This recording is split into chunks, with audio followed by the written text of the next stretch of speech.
The Conception. The sacramental mysteries wrought by the Most High in the Queen of Heaven, from the time of her Immaculate Conception until the incarnation of the Word in her virginal womb, and how much merit she herself acquired through divine grace by profiting from the favors conferred upon her during those first 15 years of her life.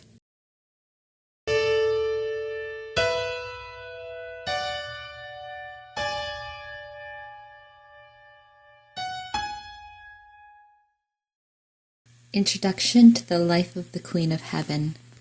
giving the reason for writing it and explaining other circumstances in connection therewith. I should not be astonished to hear myself condemned as audacious, foolhardy, and presumptuous by any person who will begin to realize, if realized it can be, that I, a simple woman, who is of herself but sheer weakness and ignorance, and who is, on account of her sins, most unworthy, has resolved and attempted to write of divine and supernatural things. This condemnation will be the more justified in these our present times, in which the Holy Church our Mother is so abundantly supplied with teachers and holy men, so rich in doctrines of the Holy Fathers and Doctors, in this our most opportune age, when even prudent and wise persons, full of holy zeal in the spiritual life, are disturbed and troubled at the least mention of a higher life, looking upon visions and revelations as most suspicious and dangerous paths for the pursuit of Christian perfection. If no excuse can be found for such an enterprise in itself, or even for attempting things that are so far above and superior to what man can hope to compass, and so far beyond all human capacities, then we can only conclude that to undertake them is either a sign of perverse judgment, or the result of an activity far surpassing all the human powers. As faithful children of the Holy Church, we must confess that all the mortals, not only with the use of all their natural powers, but with the simultaneous use of all the common and ordinary graces, are but incapable and, as it were, mute and ignorant weaklings for so difficult an undertaking as to explain and describe the hidden mysteries and magnificent sacraments which the powerful arm of the Most High has wrought in that creature whom, as his mother, he has designed to be an immense ocean of grace and privilege, and the depositary of the greatest treasures of the divinity. How incapable must our weakness acknowledge itself to be, when even the angelic spirits confess that words fail them when attempting to describe that which is so far above their thoughts and capacities. The life of this phoenix among the works of God is a book so sealed up that none is found among all the creatures of heaven and earth worthy to open it. It is evident, then, that only the powerful Lord can unseal it, he who made her more perfect than all the creatures, or she herself, the mistress, our queen and mother, who was worthy to receive and properly to appreciate her ineffable gifts. It is in her power to select suitable instruments, and such as for her glory seem capable of manifesting these gifts in the proportion, at the time, and in the manner serviceable to her only begotten Son.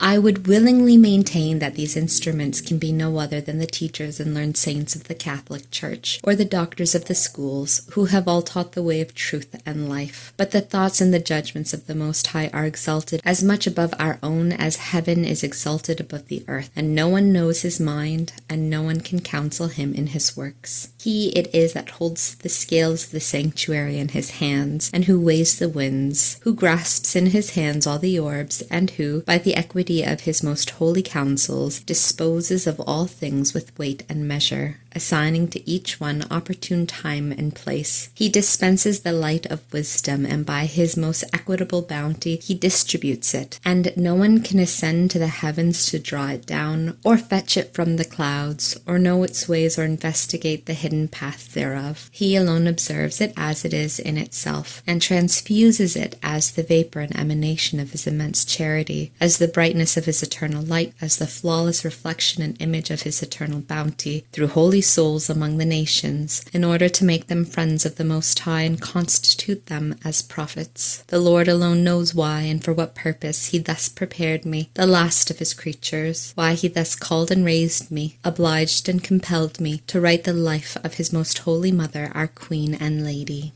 It is beyond the prudent surmise of any man that, without this influence and power of the Most High, the thought of such a work should enter into a human heart, or such an enterprise should take shape in my mind. For I acknowledge and confess myself to be a weak woman, wanting in all virtue. Therefore it should be far from my thoughts to approach such a work, but equally as far from me to refuse it on my own account. In order that a just estimate may be had in this matter, I will mention in simple truth something of that which happened to me regarding this history.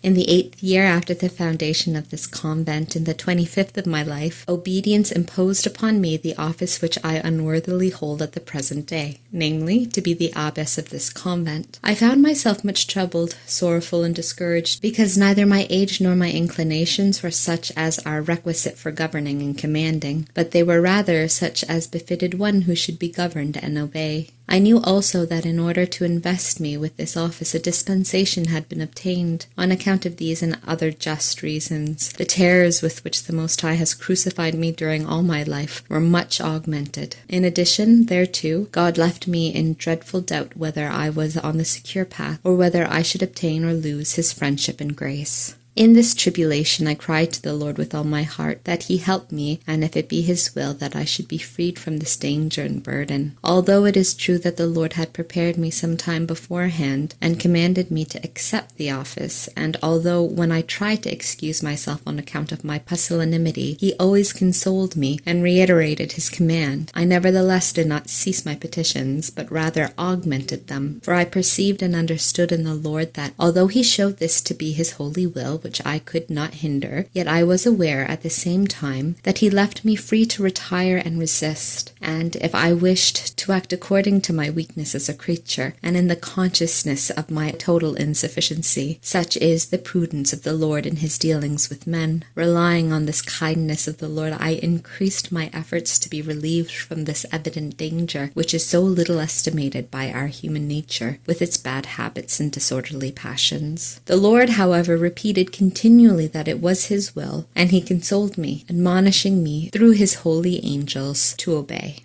I fled in this affliction to our Queen and Lady as to my only refuge in all troubles, and after I had manifested to her my way of life and my desires, she deigned to answer me in these sweetest of words. My daughter, console thyself, and do not be disturbed in thy heart on account of this labor. Prepare thyself for it, and I will be thy mother and superior, whom thou shalt obey, and the same I will be to thy subjects. I will supplement thy deficiencies, and thou shalt be my agent, through whom the will of my Son and my God shall be fulfilled. In all thy temptations and troubles thou shalt take refuge with me, confer about them with me, and take the advice which I will give thee in all things. Obey me, and I will favor thee, and will continue to be attentive to thy affliction. These were the words of the Queen, as consoling as they were soothing to my soul. From that day on, the Mother of Mercy multiplied her mercies toward me, her slave, for she became more intimate with me, and continued her intercourse with my soul, receiving me, listening to me, teaching me with ineffable condescension, giving me counsel and encouragement in my affliction, filling my soul with the light and knowledge of eternal life, and commanding me to renew the vows of my profession in her presence. Finally, this our most amiable mother and lady revealed herself still more fully to her slave, withdrawing the veil from the hidden sacraments and magnificent mysteries which are contained, though unknown to mortals, in her most holy life. And although this blessed and supernatural light was uninterrupted, and especially clear on her festival days and on other occasions when I was instructed in many mysteries, yet it was not so full, frequent, and clear as that which was afterwards vouchsafed to me, when she added the command that I write the history of her life, according as her Majesty herself should dictate and inspire me. Particularly on one of these festivals of the Most Holy Mary, the Most High informed me that he had in reserve many hidden sacraments and blessings, which he had conferred upon this, his heavenly Mother, in the days of her pilgrimage, and that it was his intention to manifest them to me, in order that I might write them down according to her guidance. This will of the Most High, though I resisted it, was continually present to my mind for the space of 10 years, until I attempted the first writing of this divine history.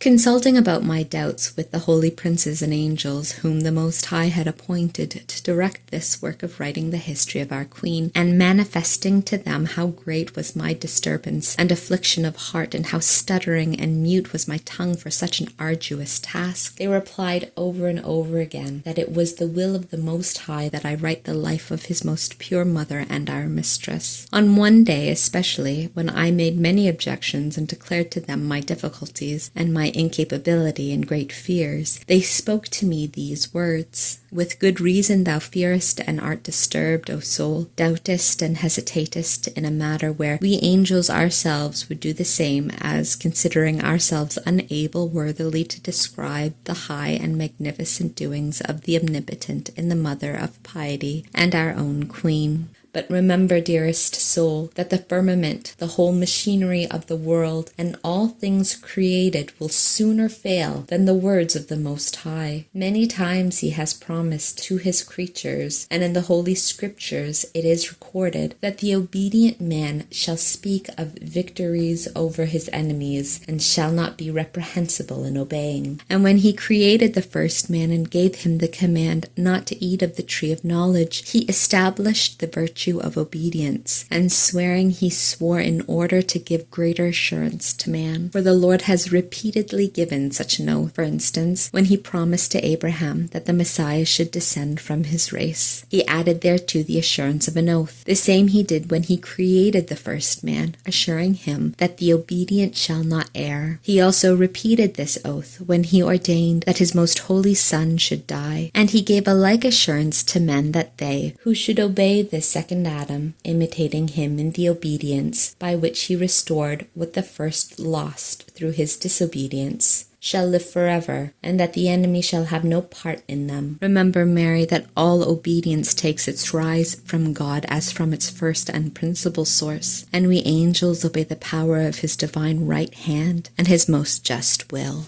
We cannot contravene or ignore it, because we see the immutable being of God face to face, and we perceive that his will is holy, pure, and true, most equitable and just. Now this certainty which we angels possess through the beatific vision, you mortals also possess in its proper proportion as wayfarers through the words of the Lord concerning your prelates and superiors. He who hears you hears me, and who obeys you obeys me. Now since obedience is rendered on account of God, who is the principal cause and who is the superior of all, it is befitting to his almighty providence that he take the consequences of obedience whenever that which is commanded is not in itself sinful. Accordingly, the Lord assures us of these things by an oath, and he will sooner cease to exist, though this is impossible, than that he will fail in his word. In the same way as the children proceed from their parents, and all the living from Adam, multiplied from his natural being and his posterity, so also all superiors are constituted by God as by the Supreme Lord, on whose account we yield obedience to them, human beings to their living superiors, we angels to our higher hierarchies of the same nature, and all beings together in their superiors obey the eternal God. Remember now that all of these have directed and commanded thee to do that about which thou still hesitatest. If thou now shouldst begin to write by mistake, intending thereby to fulfill his commands in obedience, then the Most High would do with thy pen the same as he did with the knife of Abraham, when he was about to sacrifice his son Isaac. For on that occasion the Lord commanded one of us angels to withhold the arm and the knife. He did not thus command us to withhold thy pen, but has ordered us with lightest breath to speed it on, and while gazing on his majesty, to direct and assist thee by illuminating thy intellect.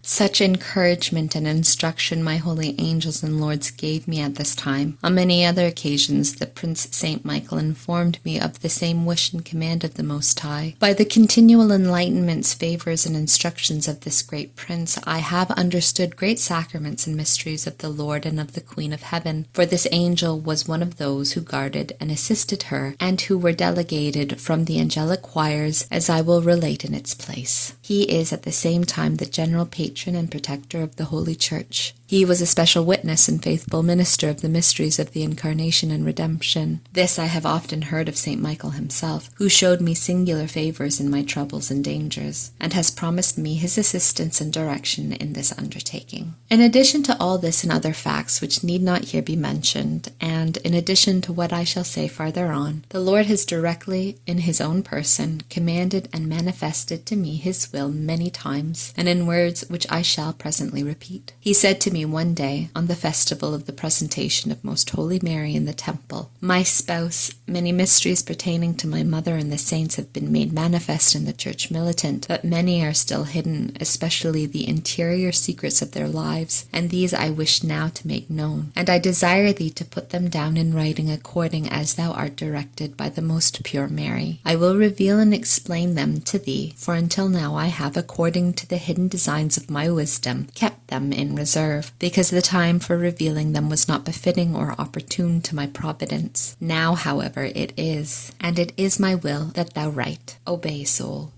All these facts which I have mentioned, and many more which I could mention, would not have been urgent enough to rouse my will to an enterprise so arduous and so foreign to my condition, if to them had not been added the motive of obedience to my superiors, who are set to govern my soul and teach me the way of truth, for certainly my mistrusts and fears were not so unimportant as to permit me to come to a full decision without their commands in so great a matter, when in resolving upon others also supernatural and vastly less difficult, I rely so much on the guidance of obedience. As an ignorant woman, I have always sought this North Star, for it is a duty incumbent on all to test all things, even though they seem to be most noble and excellent beyond suspicion, by the approbation of the teachers and ministers of the Holy Church. Such assurance I have been solicitous to procure for the direction of my soul, and more particularly in this undertaking of writing the life of the Queen of Heaven. I have frequently tried to prevent my superiors from being moved by any accounts of my interior experiences, disguising as much as I could many things, and in tears begging the Lord to enlighten them and fill them with mistrust against me, to watch over them lest they be deceived, or lest they permit me to be deceived or misdirected. Many times I have desired that the very thought of allowing me to engage in this enterprise would fade from their minds. I will also confess that the demon, availing himself of my natural dispositions and of my fears, has made great efforts to hinder this work by seeking to terrify and afflict me. He would no doubt have succeeded in keeping me from it if the zeal and persistence of my superiors had not counteracted my cowardice. In this persecution, the Lord, the most pure Virgin, and the holy angels often took occasion to renew their enlightenments, their tokens and wonders. Nevertheless, in spite of all this, I deferred, or, to speak more appropriately, I resisted this undertaking many years. I refused compliance, as I will describe further on, not having the boldness to attempt the execution of something so far above all my powers. And I believe that this was not without special providence of His Majesty, for in the course of those years so many things have happened to me, and I may say so many mysterious and various difficulties intervened, that I would not have been able to preserve the tranquillity and quiet of spirit which is necessary for retaining the proper light and information. For not in all states of mind, though they are of the highest and most advanced, can the soul engage in that exalted activity which is necessary to correspond to such exquisite and delicate influences. In addition to this, there was still another reason, namely, during this protracted delay, I could inform myself and assure myself of the truth of these things, not only by means of the new enlightenment which grew as time passed on, and by the prudence which experience gives, but also by the persevering insistence of the Lord, of the holy angels, and of my superiors, under whose obedience I lived. Likewise, an opportunity was given me to quiet my fears and misgivings, to overcome my cowardice and perplexity, and to trust that to the Lord which I would not trust to my weakness.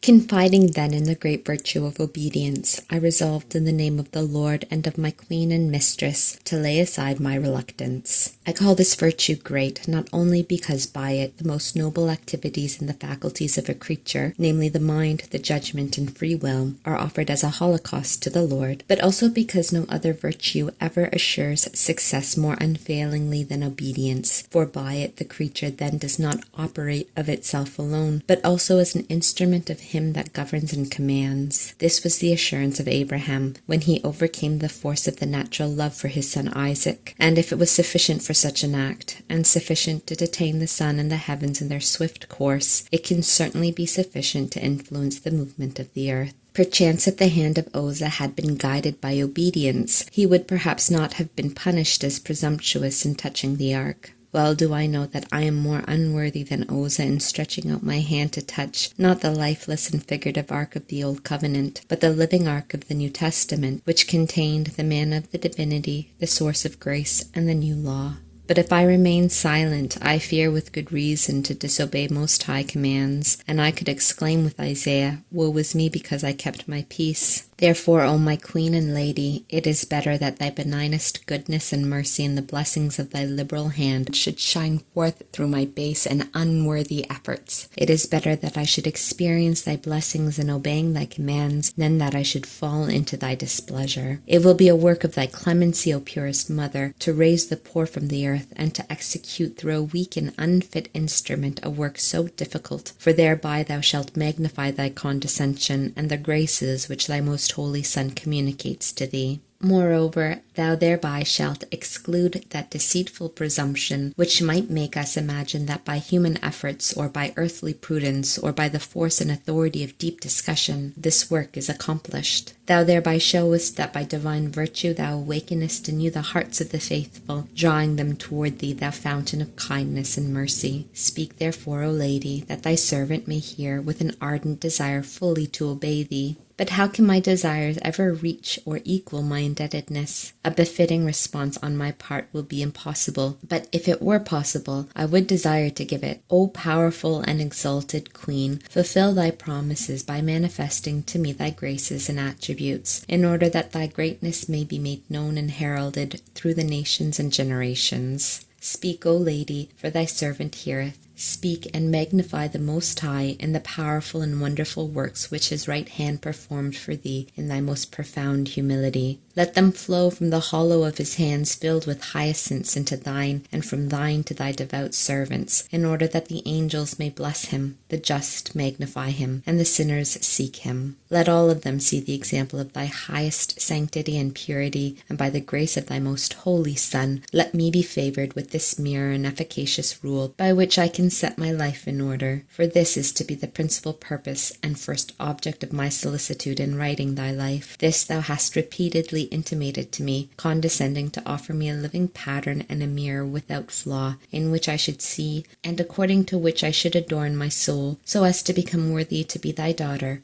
and the bride of thy most holy Son. This shall be my whole object and intention, and therefore I shall not write as a teacher, but as a disciple, not as one instructing, but as one trying to learn, knowing that it is the duty of women to be silent in the Holy Church, and to listen to the teachers. But as an instrument of the Queen of Heaven I will declare what she deigns to teach me, and whatever she commands me, for all the souls are capable of receiving the Spirit which her divine Son has promised to pour out over men of all conditions.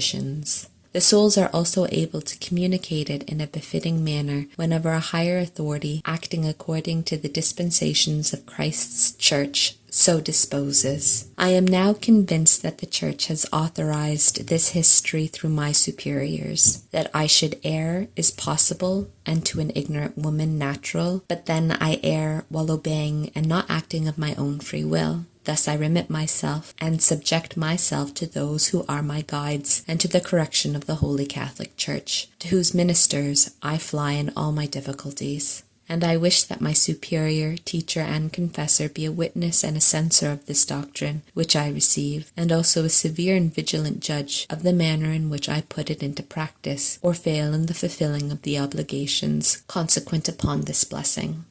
Pursuant to the will of the Lord and the command of obedience, I have written for the second time this heavenly history, for during the first writing of it, though the light by which I perceived the mysteries was abundant and fruitful in proportion as my shortcomings were great, my tongue was unequal to the task of finding the proper terms, and my pen not swift enough for a full statement. I omitted some things, and with the lapse of time, and by the aid of new enlightenments, I found myself better prepared to write at this second time. Nevertheless, there always remains much of what I understood and have seen, which I must leave unsaid, since to say all will never be possible. Besides these reasons, there was another known to me in the Lord, namely, that in my first writing, my mind was much hindered from attending to the matter and arrangement of this work by my temptations and great fears. They raised such tempests of contrary thoughts and suggestions within me that, deeming it the greatest presumption to have attempted such an arduous task, I concluded to burn it.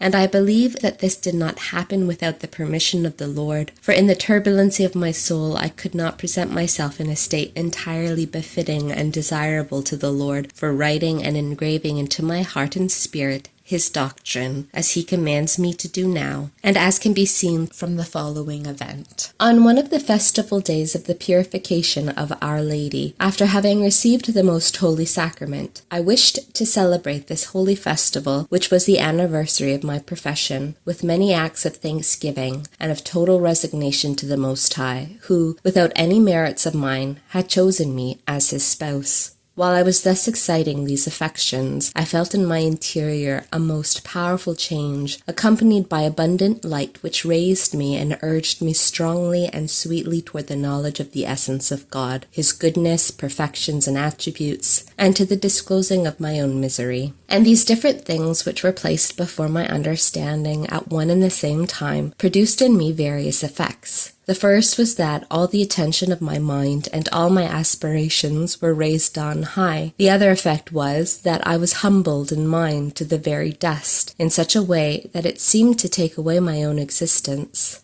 At the same time I felt a most vehement sorrow and contrition for my grievous sins, joined to the determination to amend and to renounce all worldly things, aspiring instead toward complete love of God. In these affects I remained as if annihilated, and the greatest pain seemed but consolation, and death but life. The Lord, having pity on my faintness, in sheer mercy, spoke to me. Be not dismayed, my daughter and spouse, for in order to pardon, to wash, and to purify thee from thy sins, I will apply my infinite merits, and the blood which I shed for thee. Animate thyself to desire all perfection and imitation of the life of the most holy Mary. Write at a second time, in order that thou mayest supply what was wanting, and impress her doctrines on thy heart. Do not again irritate my justice, nor show thyself thankless for my mercy, by burning what thou shalt have written, lest my indignation deprive thee of the light which, without thy merits, thou hast received for the manifestation of these mysteries. I immediately thereupon saw the Mother of God, who also spoke to me. My daughter, as yet thou hast not derived becoming fruit for thy soul from the tree of life, which was offered thee in the writing of my history, nor didst thou enter into the substance of its contents. Thou hast scarcely yet thought of this hidden manna, nor hast thou attained that perfect and ultimate preparation which the Almighty requires in order to engrave and imprint in a proper manner my virtues into thy soul. I am to give thee the befitting qualities and perfections for that which the divine right hand is to accomplish in thee. I have asked him that, through my intercession, and through the abundant graces conferred upon me, I be permitted to adorn thee and compose thy soul, so that thou mayest turn again to the writing of my life with less attention to the material and more to the spiritual and substantial part of it. Remove the hindrances which oppose the currents of divine grace flowing to thee from the Almighty through me, and make thyself capable of readily accepting the full portion assigned to thee by the divine will. See that thou do not curtail or limit by thy shortcomings and imperfections. Thereupon I saw that the Divine Mother clothed me in a garment whiter than the snow, and more shining than the sun, and she girded me with a most precious girdle, and said, This is a participation of my purity. I also asked for the infused science of the Lord, which should serve me as most beautiful hair for my adornment, and for other precious gifts and presents, the value of which I saw and knew was great, but which I was not able fully to estimate. After having thus adorned me, the heavenly Lady said, Work faithfully and earnestly to imitate me, and to be my most perfect daughter, engendered of my spirit, nourished at my breast. I give thee my blessing, in order that in my name, and under my direction and assistance, thou mayest again resume thy writing. The whole of this holy life of Mary is divided, for greater perspicuity, into 3 parts. The first treats of all that pertains to the first 15 years of her life, from the moment of her most pure conception until the moment when in her virginal womb the eternal Word assumed flesh, including all that the Most High performed for Mary during these years. The second part embraces the mystery of the Incarnation, the whole life of Christ our Lord, his passion and death, and his ascension into heaven, thus describing the life of our Queen in union with that of her divine Son, and all that she did while living with him. The third part contains the life of the Mother of Grace during the time she lived alone, deprived of the companionship of Christ our Redeemer, until the happy hour of her transition, assumption, and crowning as the Empress of Heaven, where she is to live eternally as the daughter of the Father, the mother of the Son, and the spouse of the Holy Ghost. These 3 parts I subdivided into 8 books, in order that they may be more convenient for use, and always remain the subject of my thoughts, the spur of my will, and my meditation day and night.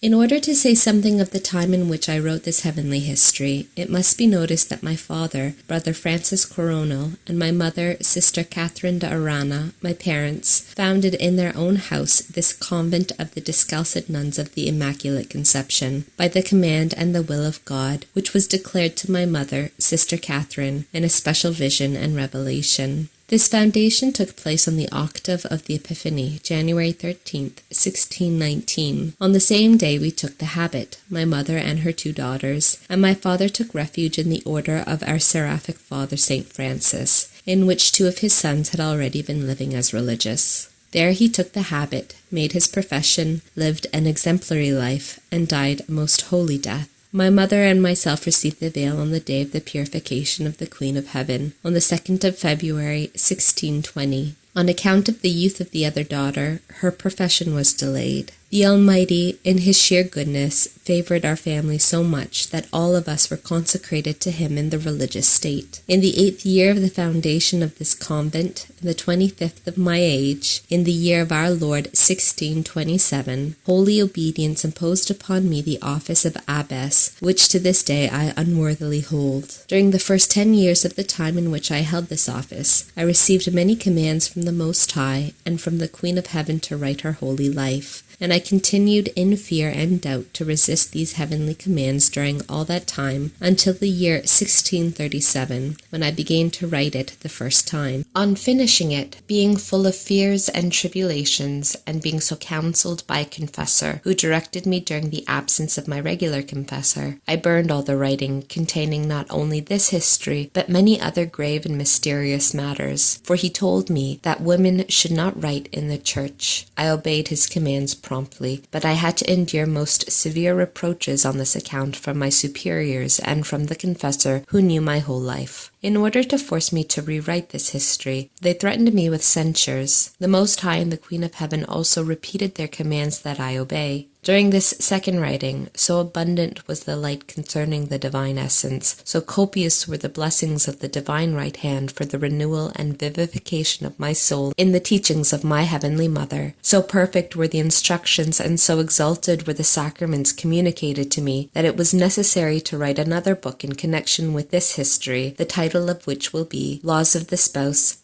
Heights of his divine love, and fruits gathered from the tree of life of Most Holy Mary, Our Lady. By divine favor, I begin rewriting this history on the 8th of December, 1655, on the day of the Immaculate Conception.